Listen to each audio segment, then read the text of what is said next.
Assalamualaikum warahmatullahi wabarakatuh. Perkenalkan, nama saya Herunisa, NIM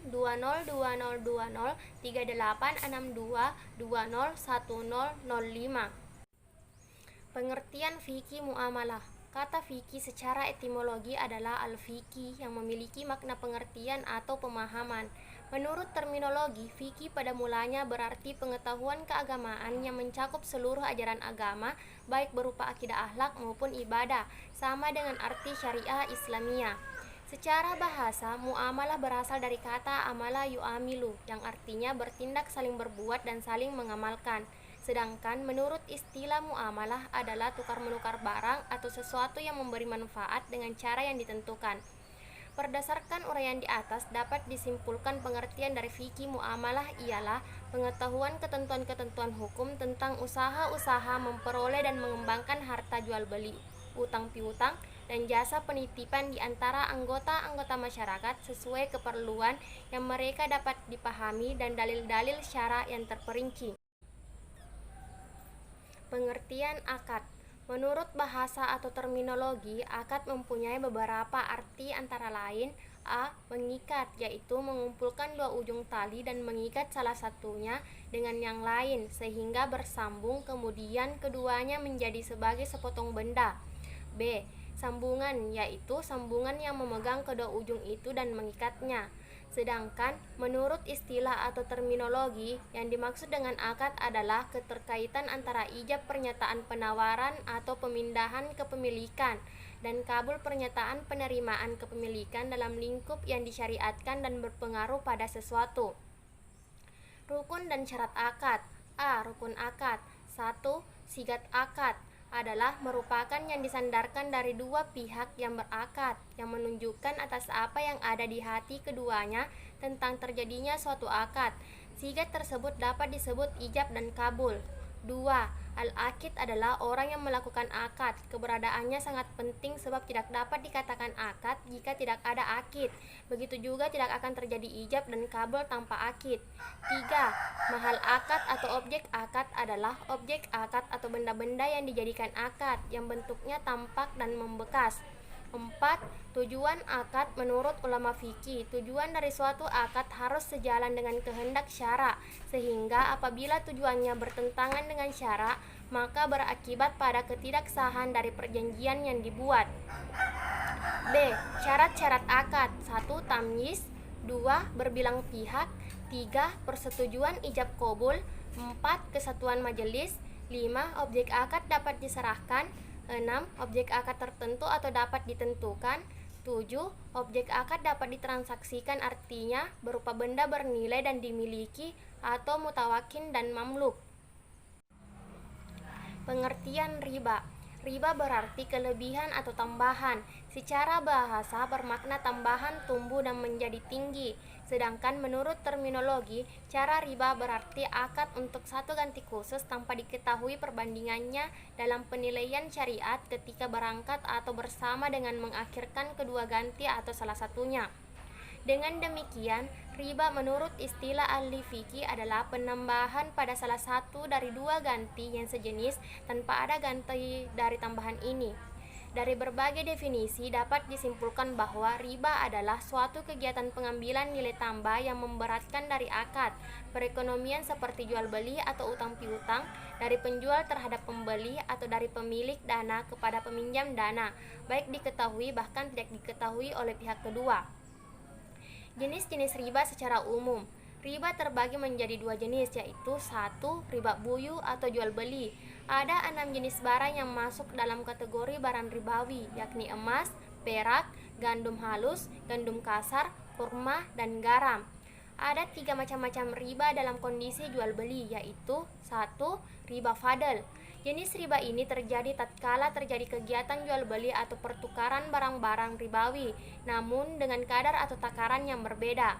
2. Ribayat. Terjadi saat proses jual beli barang ribawi maupun non-ribawi disertai penundaan serah terima kedua barang yang ditukarkan atau penundaan terhadap penerimaan salah satunya. 3. Riba nasiah. Terjadi tatkala ada proses jual beli dengan tempo tertentu.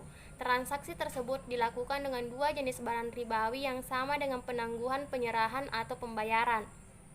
2. Riba ad-duyun atau hutang piutang. Dalam kegiatan hutang piutang ada istilah mukrid dan muktarid. Mukrid adalah pemberi hutang sedangkan muktarid adalah penerima hutang. Proses ini dikatakan sebagai riba jika mendatangkan keuntungan bagi si pemberi hutang. Ada dua macam riba dalam proses hutang piutang, yaitu 1. Riba qard, terjadi ketika ada penambahan yang dihasilkan atas pengembalian pokok pinjaman yang disyariatkan kepada mukrid dan atau pemberi hutang. Maksudnya, sang mukrid atau pemberi hutang mengambil keuntungan yang disyariatkan kepada muktarid atau penerima hutang. 2.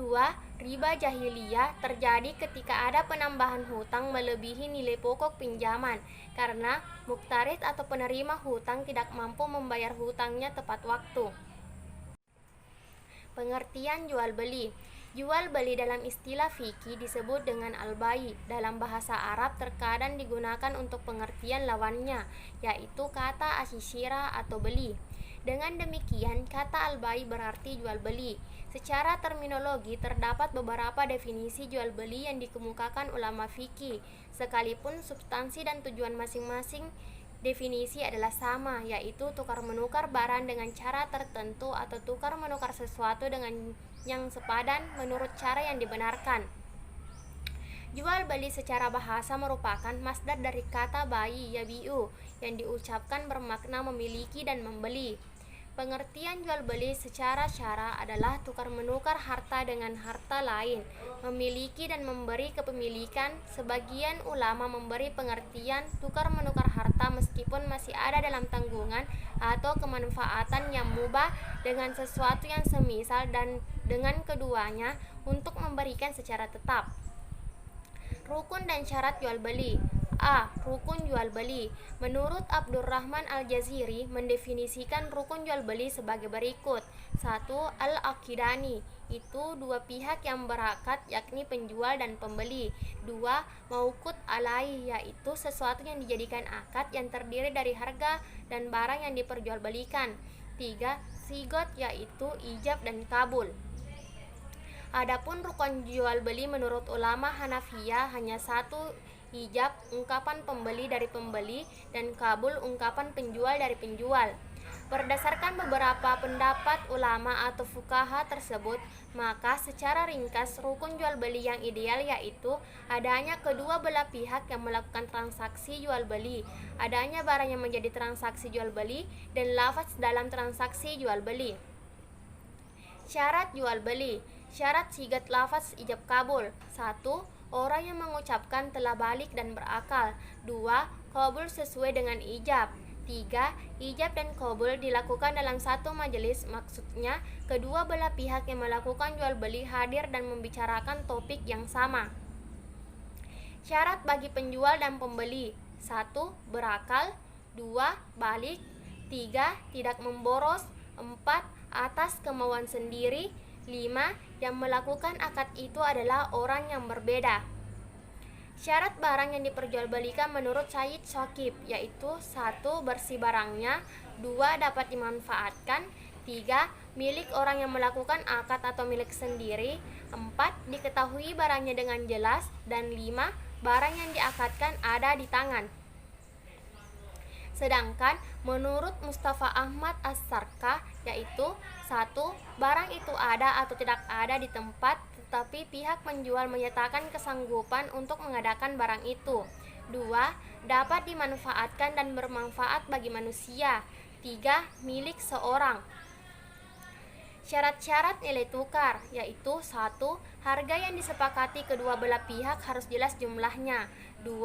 Boleh diserahkan pada waktu akad sekalipun secara hukum seperti pembayaran dengan cek atau kartu kredit. 3. Apabila jual beli itu dilakukan dengan saling mempertukarkan barang, maka barang yang dijadikan nilai tukar bukan barang yang diharamkan syara. Bentuk-bentuk jual beli.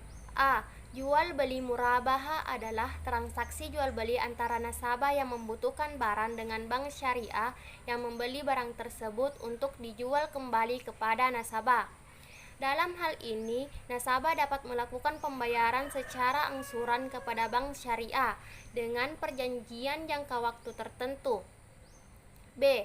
Jual beli salam. adalah salah satu bentuk jual beli di mana seseorang melakukan pembelian barang dengan cara pesanan. Pola transaksi ini banyak dipraktikkan pada sistem jual beli online. 3. Jual beli istisna merupakan salah satu bentuk jual beli dengan cara pesanan. Pada umumnya, akad ini digunakan untuk jual beli barang yang tidak dijual di pasaran. Pengertian arya.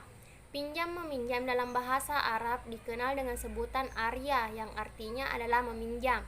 Sedangkan pengertian menurut istilah syariat Islam, pinjam meminjam adalah akad atau perjanjian yang berupa pemberian manfaat dari suatu benda yang halal dari seseorang kepada orang lain tanpa adanya imbalan dengan tidak mengurangi ataupun merubah barang tersebut dan nantinya akan dikembalikan lagi setelah diambil manfaatnya. Pengertian lain al-arya ialah sesuatu yang diberikan kepada orang yang bisa memanfaatkannya hingga waktu tertentu, kemudian dikembalikan kepada pemiliknya. Menurut para ulama mazhab Syafi'i dan Hambali, arya merupakan pemberian izin kepada orang lain untuk mengambil manfaat dari suatu benda yang dimiliki tanpa adanya imbalan. Arya merupakan bolehnya menggunakan atau memanfaatkan suatu barang bukan untuk memilikinya, berbeda lagi dengan hibah atau hadiah. Rukun dan syarat arya. A. Rukun arya ada 4, yaitu 1. Al-mu'ir atau orang yang memberi pinjaman. 2. Al-musta'ir atau orang yang meminjam. 3. Al-musta'ar atau al-mu'ar, barang yang dipinjamkan. 4. As-sigot. Dan menurut Hanafiyah, rukun arya ada 1, yakni ijab dan kabul. Dan ijab dan kabul itu harus ada karena arya itu pindah kepemilikan dan arya tidak sah tanpa ijab dan kabul. Syarat-syarat arya. 1. Syarat mu'ir. Syaratnya, dia haruslah orang yang memiliki kelayakan untuk bertransaksi tabarru atau orang yang mempunyai kewenangan untuk menyumbang secara sukarela tanpa paksaan, sebab arya merupakan transaksi tabarru. Dan juga disyaratkan telah dewasa, berakal, dan dilakukan tanpa paksaan. Begitu juga menurut Syafi'iyah, Hanabilah, Malikiyah, disyaratkan bagi orang yang memberi pinjaman bukan orang yang diisolasi, entah karena kebodohannya atau bangkrut. Syarat dari al-mu'ir juga ialah berakal atau mumayyiz, maka tidak sah pinjam-meminjam dilakukan oleh anak kecil dan orang gila. Menurut para ulama mazhab Hanafi, tidak disyaratkan balik pada akad ini. 2. Syarat musta'ir. Syaratnya, dia mampu menerima ahli atuta baru balik berakal dan peminjam harus dita'ayin atau jelas orangnya. 3. Syarat musta'ar atau mu'ar. Setiap barang yang dimiliki yang bisa dimanfaatkan dan tetap utuh nilai benda tersebut, dan dilarang meminjam sesuatu yang tidak boleh dimanfaatkan seperti ulat, kumbang, dan sejenisnya. 4. Syarat sigot. Lafaznya menunjukkan perizinan untuk menggunakan atau memanfaatkan suatu barang. Itulah tadi penjelasan dari saya. Sekian dan terima kasih. Wassalamualaikum warahmatullahi wabarakatuh.